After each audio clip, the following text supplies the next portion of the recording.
Okay, this morning I'd like to just show you some stuff here to go with the article that I'm about to post over epautos.com about the event horizon of modern cars in terms of their economic repairability.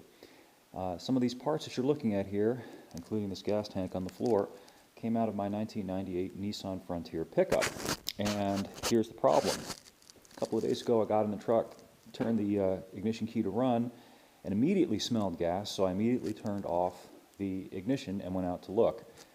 Gas underneath the truck led me to investigate further. I thought initially it would just be a ruptured fuel line. Well, it kind of was.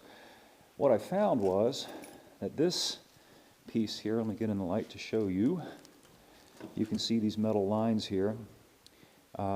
These metal lines on top of the fuel tank had deteriorated to the point that the high pressure fuel pump, that's that part right there, that bolts to this thing right here, was spraying fuel everywhere. And the only way to fix this bugger is to replace this, which includes this wiring harness. And also, let me put this down for a moment, to show you this entire quote-unquote assembly. This assembly contains the wiring harness, the fuel pump, wires, etc., etc. Nissan wants $400, actually almost $500 for just that assembly. You cannot buy the individual component. You cannot buy this metal piece, which is really all that I need with these hard steel lines right here that goes into the top of the fuel tank. You're looking at $500. The average person will be looking at $500 just for the part, plus the labor to drop the fuel tank. Here's the fuel tank, which is a fairly involved, fairly difficult job that's beyond the skill set and tool set of the average person. Probably if you went to the Nissan dealer with your truck to have that replaced, you'd be looking at, I would estimate, probably close to $1,000 probably by the time all is said and done to get it replaced. And my 98 Nissan truck is probably worth about $3,500. So you're getting to a kind of economic event horizon. You could put $1,000 into the truck to get the gas tank to not be leaking any longer, but then you got to worry about various other things cropping up, which can and will happen with these modern vehicles that have electronic systems and computer controls. I mentioned in my article the fact that my truck has anti-lock brakes. When I was underneath the truck, I was looking at the brake lines. I noticed that several of them were deteriorated. Now, the steel lines themselves are no big deal to replace, as they would be in my 76 Trans Am here. But unlike my 76 Trans Am, the 98 Nissan has anti-lock brakes, which means it has wheel speed sensors, which means it has an anti-lock brake pump, and of course it's got wiring harnesses, and it's got a computer that controls the whole thing. And it's pushing 20 years old, and that stuff is going to start to deteriorate and fail too. At which point those individual electronic components cost hundreds of dollars in some cases. Then there's the cost to remove and replace them, and it quickly becomes cost prohibitive. You replace one electronic harness, another one goes bad, this goes wrong, that goes wrong, and you start looking at way more money than it's worth to keep the vehicle going.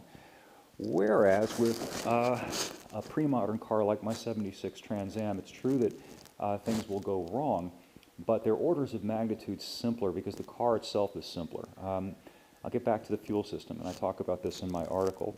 Here, let me actually show you. This might be kind of interesting just to do this for purposes of illustration. Let my tap and die sit out of the way because I have to tap and die the rusted bolts over there. Bear with me a minute. I'm doing this one-handed. I just want to show you this. Okay, hang on a second. I got to put this down.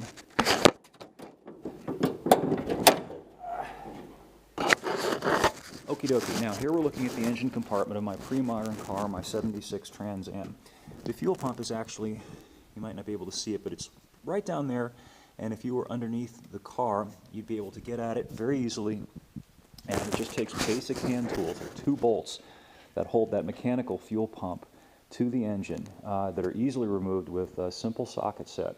The pump itself costs about $40 to replace, and even if you had to replace it every 4 years, you'd almost never get to the point where it became economically not viable to continue to replace the fuel pump versus this sucker.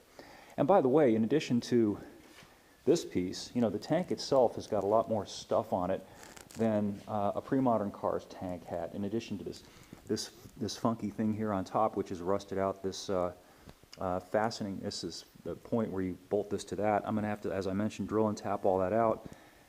And you've got vapor lines, and there's another plug here that actually rusted out and broke out, and I'm going to have to tap that and put another fitting in there. Never have such issues with these old cars. Now, of course it's true that these old cars required more frequent periodic fiddling and minor adjustment, but most of those adjustments could be done by the average person who was a little bit determined, had some basic tools, and could read a manual. The modern stuff may not need fiddling quite as often. It doesn't need fiddling quite as often. It will run reliably for 15, 20 years even, but boy, once things start to go wrong, they really start to go wrong, and they get really expensive really quickly. And the bottom line here is that once the vehicle gets to that point, you're better off just getting rid of it, throwing it away, and starting over. So my thesis is that these modern cars have become, in effect, disposable appliances, whereas the old stuff could be kept going almost indefinitely. So you got to make up your mind about what's important to you, which consideration matters the most. Be interested to get your thoughts. The article is going to be posted shortly here at epautos.com. Hope you'll take a look, and we'll catch up with you in the next